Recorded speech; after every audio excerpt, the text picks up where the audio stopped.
It is a beautiful, gorgeous, gorgeous day and week this week. And it's perfect timing because it is the time where we like to get a lot of our garden in, the majority of our garden in. So we are outside working in the beautiful weather. I think today is like 68 and sunny. It was just Mother's Day a couple days ago. And that's kind of our stamp, our mark of like when we can start planting some of the more sensitive plants. So where we get our tomato starts in the ground, cucumbers, all the things. I'm just gonna take you guys around and show you what we're doing in the garden so far. Jules and Josh and myself, we've all been doing things here and there. So we already have our first planting of potatoes in. We have garlic in. Some stuff is coming back up, of course, like the rhubarb and the chives and mint coming out of our ears. But that's good. So it's beautiful, it's gorgeous. We're putting in our second planting of potatoes. Julianne already planted sweet potatoes in the high tunnel. So today our goal is to get the rest of the garden planted. Julianne prepped the kitchen garden yesterday or the day before. So that's ready to get plants, and I think we're doing all herbs and then a few like easy grab things like cucumbers and tomatoes and things like that. But otherwise, we're gonna use a trellis system for our tomatoes. We're gonna use trellis for beans. We're doing some vertical tomatoes in the high tunnel and also the tomatoes out of the high tunnel. I wanna test and see which ones do better this year. That's my goal. I wanna keep improving, keep doing what works, right? You have to plant what works for your area and for your soil and all of those things. And I'll tell you, I don't know what's different about this year. There's something like the garden doesn't seem stressful at all. It seems welcoming, and it has been that in the past, but for some reason this year I'm just really enjoying all of the time with family, all the time outside. I don't know, maybe it's because everyone's getting older, but anyway, I'm excited to get into the garden and like as soon as you can kind of release the idea that weeds are your enemy, I think there's freedom that comes from that, right? You have to obviously, keep some of the weeds out, but I'm gonna take you over right now to the strawberries. So, and this is an example of how I just don't care if there's weeds in there because the strawberries are killing it. Okay, so we let the dandelions come up. So this is our strawberry patch. Let me see, this row's 100 feet. So it's 50 feet of strawberries. And I know you guys can see them all those beautiful blossoms all the way down there. And now, at first glance, all you can see are dandelions. But that's like no big deal. That will all go away. And all we'll have left are beautiful strawberries when they come up. They're all blossoming, looking great. Same thing with the blueberries. They all have these beautiful flowers on there. Here, let me show you. There you go. And like I said, these dandelions will all go away. It's no big deal. Julianne already collected all the dandelions that she wanted and made all the jelly that she wanted for the year. So, okay, so I'm going to take you around to the main garden. I'm going to take you up to the kitchen garden, the sunchokes, the herbs, and we'll just show you what we're up to. And it's always fun to share the progress, right? So, yeah, it's a good, beautiful day to work. And I'll tell you what, I had to run errands this morning. And I told the kids that are with me, I'm like, so my favorite errands to do are whatever the last errand is so that I can come home and just be home. I want to be home. I want to be with my family. I want to be outside enjoying just God's beautiful weather and the garden that He's blessed us with. So let's get to work. And these ones, I can start at the other end though. I get 4 or 5 inches apart.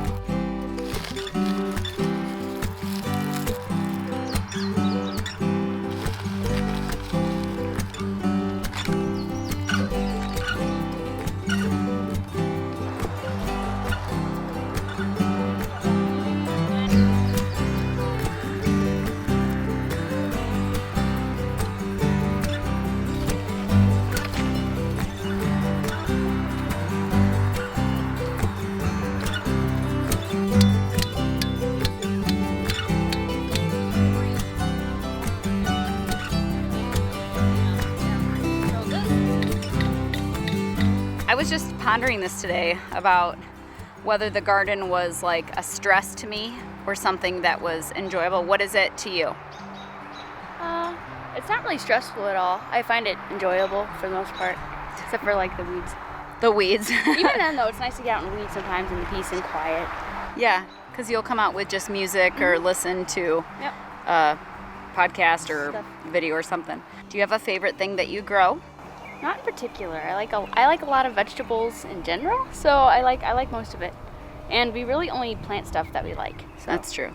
That's a good point. And you like your honeybee garden? I like my honeybees. I think deep down I know what your favorite stuff is. It's probably your herbs and I don't know, you like your herbs. I do, but I also like to wildcraft and forage most of my herbs as well. Yeah, they're hanging all over my house. Like all the wild stuff. Like I like the culinary herbs, but like my favorite medicinal herbs tend to be like just the wild ones that grow around here. Yeah. Right now, what are you doing? I am hammering in some of these T-posts we're gonna trellis up some beans and then some tomatoes as well. All right, I'm here to assist. So here we're gonna run twine through these nice little holes down the line and create a trellis for a whole row. I don't know, it's probably only, 70 feet, you think? I don't know.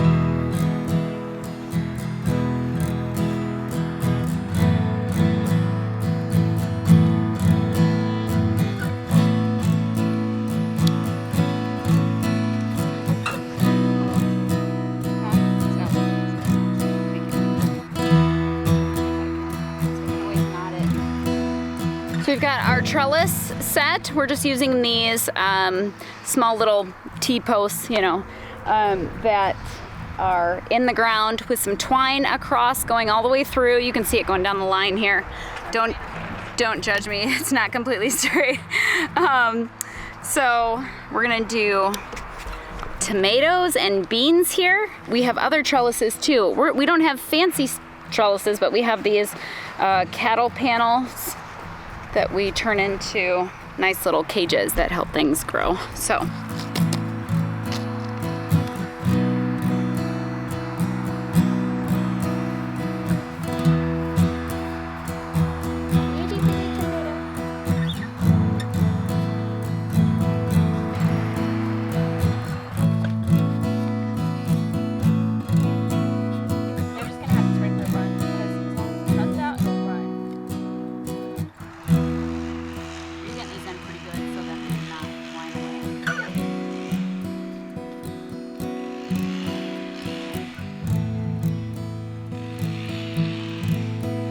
All right, Julianne is working, and I'm going up here to show you real quickly the sunchokes. We let them kind of take over this area up here. Let me turn this around. So this is, I don't know, it's hard to tell, but it's about 20 feet, probably this side to this side-ish, 15, 20 feet. And they're just coming up right now on their own, and they will continue to multiply. And we're just letting them take over this whole section. There's the garden over there. So the blueberry bushes, we've got some pine trees, some blueberry bushes, strawberry row. My nice little, I cut myself already. And then Julian working in the garden. And then can walk up right outside the front door of the house. We have our kitchen garden. And like I said already, we're going to put some pretty flowers in there because that's fun. And we're going to put in cucumbers, some peppers, like a tomato plant or two just to have it right outside the door, and all of our herbs. Last year we did potted herbs. That worked, but it took a lot of attention to detail with watering. So I think having them in the ground will be better than the terracotta pots. Though I loved how the terracotta looked. Hi, Tabs. What are you doing? Just driving around. Okay. So the kitchen garden is all prepped. The soil looks amazing. It's ready to receive.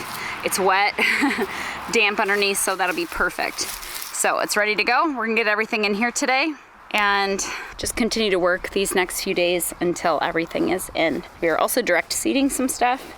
So yeah, we'll keep updating you as we go.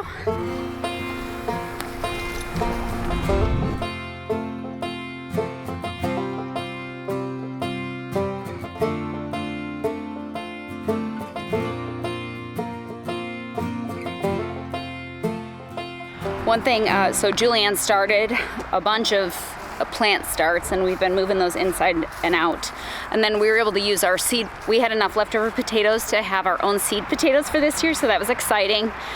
We did go through all of our onions, so that didn't work. But when I was like pricing out what I spent on buying a few more starts from a friend, I was thinking this year especially how expensive food is and how beneficial this year in particular it is to grow your own food.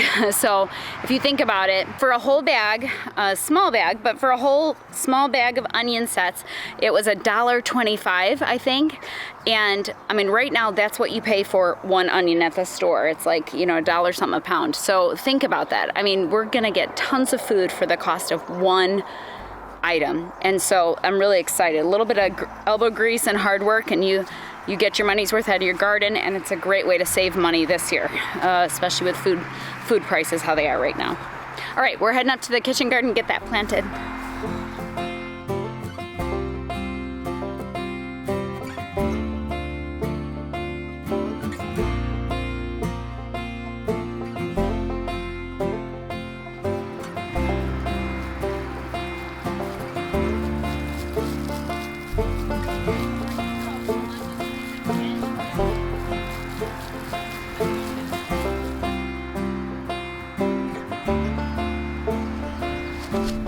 Okay, it feels good to sit down. It has been a busy couple days, but a beautiful few days. We've had gorgeous 70s and sunny, and one day of rain in the middle. It was like perfect weather for getting the garden in.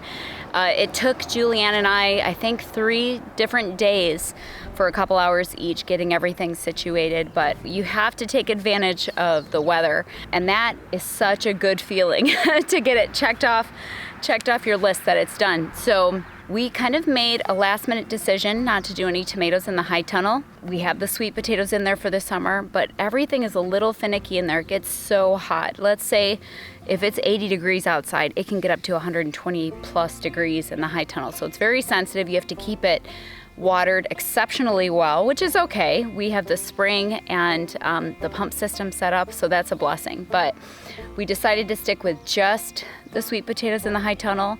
We got the main garden planted with all of the different potatoes and onions and all of the plant starts. Everything's in.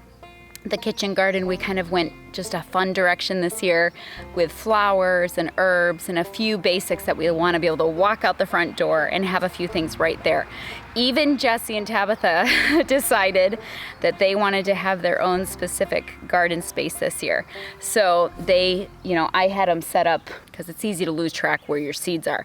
I had them stake out and set up a little chicken wire fence around the outside. So Jesse has all these grand plans. So I think it's fun to facilitate that and let them grow their garden how they want. And now it's just paying attention and going out every day and just peeking for weeds and getting in there with the tools and get everything taken care of. So now we just enjoy and watch stuff grow.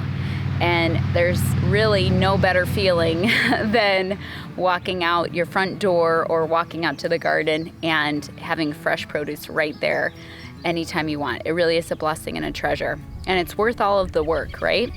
And just a friendly piece of advice, make sure to plant enough to allow the bugs to have their fill, and then you can still have enough. That's why we always plant more than we need, so that we can make sure that we get our portion, but the bugs can still do their job, and because we don't want to spray any garbage on the garden plants. So anyway, just plant extra. That's always a small piece of advice. You can always give away your produce for free to somebody, and they can be blessed by that.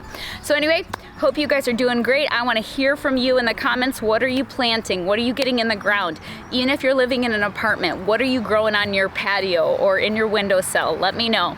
And I love hearing what your favorite items are to plant and learning, because I love One of my favorite things about gardening is you don't have to do the same thing all the time. You can deviate and you can change it completely from one year to the next. This year we're doing a different trellising system that we haven't done before, and I'm really excited about trying it and seeing if we like it. So tell me what you're up to, tell me what you're planting, and hey, go check out our videos showing our garden from last year. That way you can see, you can see what we did last year, what we're doing this year. So check those out, and we appreciate you all, and we'll talk to y'all soon. We'll see you next time.